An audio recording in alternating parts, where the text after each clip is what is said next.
mean, Rachel will speak firsthand how hard it is to get, you know, in shape and then get in shape for competing on stage. Two vastly different things. And people sort of perceive that as quite attainable and quite easy to get to that shape, when in actual fact it's really difficult. And being a coach, and obviously something that I do for girls all the time, to get them from being in good shape to stage ready is a huge difference. I 100% agree. And you know, if girls come to me and they want to compete, the first thing I'll say to them is, well, okay, well, let's get you into what I call baseline conditioning. Yeah. And baseline conditioning being, you know, a relatively decent, you know, well-rounded figure and well-rounded bikini body, make sure there's no injuries there. You know, we've got a really good baseline of metabolism, and then I'll suggest that they actually prep for a shoot to start with, because obviously for a shoot they don't need to be quite as lean first time round.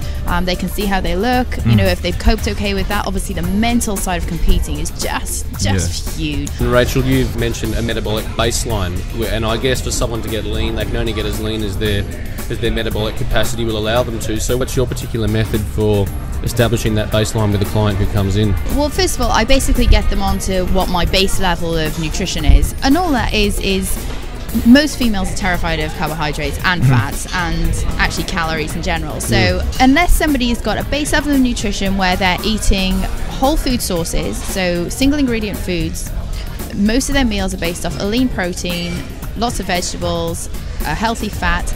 They're to add in 1 serving of carbohydrates after they train, and then also at breakfast or at dinner. It is their choice.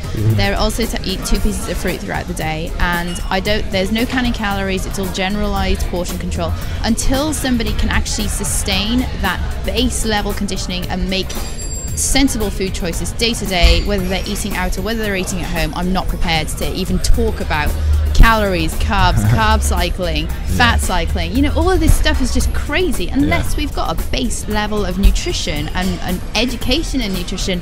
How do people get in contact with you, Rachel? If you want to chat to me, you can do so by Facebook. My Facebook is facebook.com/Rachel Guy Fit Pro. I'm on Twitter. My handle is @athleticfox. Instagram @athleticfox. My email is info@athleticfox.com. Rachel Guy.com. Oh God! Everything will come up. Don't Google me with your parents in the room. I'm kidding. Google behind closed doors.